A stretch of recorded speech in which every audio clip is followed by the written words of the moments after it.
Hello beautiful people, welcome back to my channel. మీతో నా ముచ్చట్లు.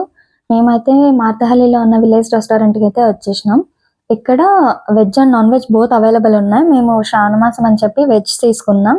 బాగానే ఉంది, అంటే టేస్టీగానే ఉంది. ఫుడ్ అయితే బాగా నచ్చింది మాకైతే. బట్ ఒక మైనస్ మిస్టేక్ ఏంటి అంటే బిర్యానీ చాలా టేస్టీగా ఉంది. విలేజ్ రెస్టారెంట్ అనుకుంటా, సూపర్ ఉంది. ఇంకోసారి రావచ్చు మళ్ళీ. వెజ్ కావాలంటే ప్యూర్గా చెప్పాలంటే నాన్ వెజ్ కూడా అవైలబుల్ ఉంది. బట్ నాకు వెజ్ బాగా ఉంటుంది. అది ఎందుకు జరిగిందో ఎలా జరిగిందో మాకు తెలీదు. వెజ్లోకి మేము ఆవకాయ బిర్యానీ చెప్పింటే అందులో చికెన్ పీస్ వచ్చింది. మేము అదే కంప్లైంట్ చేసాం, ఇలా వచ్చింది అంటే సరే సార్ మేము నెక్స్ట్ టైం చూసుకుంటాంలేండి, సారీ అని చెప్పారు. శ్రావణ మాసం మొత్తం పోయింది. మామూలుగా నేను చికెనే తిన్ను, అలాంటిది పీస్ వచ్చేసరికి నాకు ఇంకా తినబుద్ధి కాలేదనమాట. సో మీకు కూడా ఇలా ఎప్పుడైనా ఎదురైంటే కమెంట్ చేయండి. అండ్ వీడియో నచ్చితే please do subscribe and like. Thanks for watching.